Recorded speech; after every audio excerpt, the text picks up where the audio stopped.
Salam Bapak Ibu dan Saudara yang terkasih di dalam Tuhan Yesus Kristus. Kita bertemu lagi dalam program Saat Teduh malam hari ini. Sebagai dasar kebenaran firman Tuhan, saya ambil dari kitab Amsal 27 ayat 5. Demikian firman Tuhan. Lebih baik teguran yang nyata-nyata daripada kasih yang tersembunyi. Ada peristiwa yang menggelikan.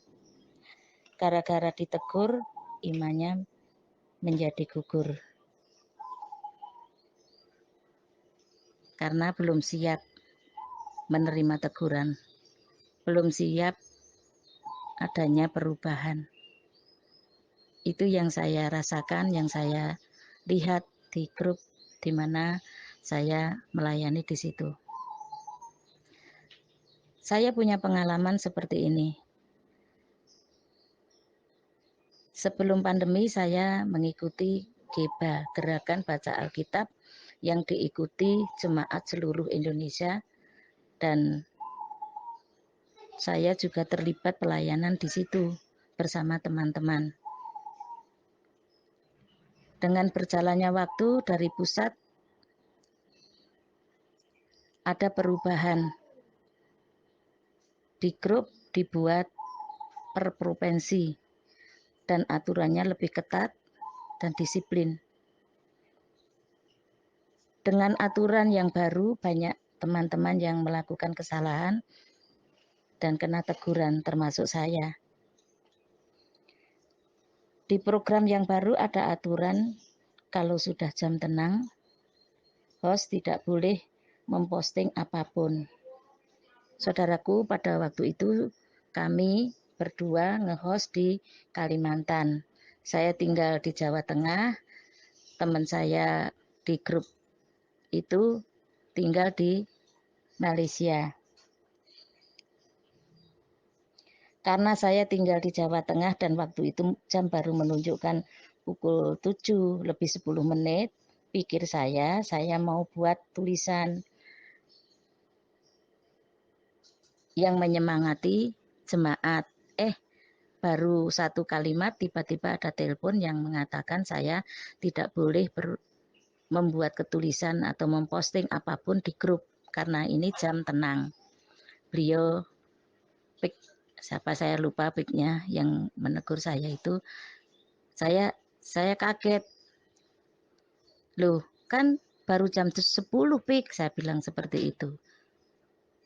Ternyata beliau ngomong, loh ini kan Kalimantan host. Di sini sudah jam tenang, beliau ngomong seperti itu. Saya malu dong. Tapi saya menyadari bahwa saya salah. Akhirnya saya mengakui kesalahan saya dan saya minta maaf.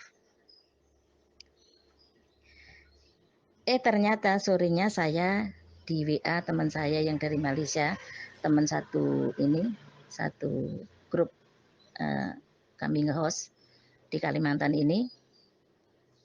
Beliau bilang bahwa, wah saya pusing. Saya tanya, kenapa pusing? Saya bilang, iya saya ditegur oleh PIK itu. Lah kenapa ditegur? Katanya saya buat kesalahan. Saya memposting.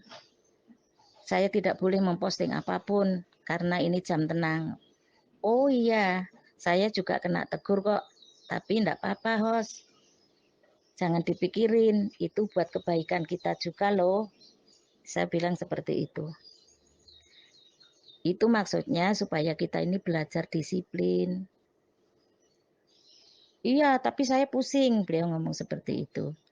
Dan bahkan dia belum menambah, besok pagi-pagi host Hana aja yang tugas ya, saya sore. Oh ya, enggak apa-apa, saya bilang gitu.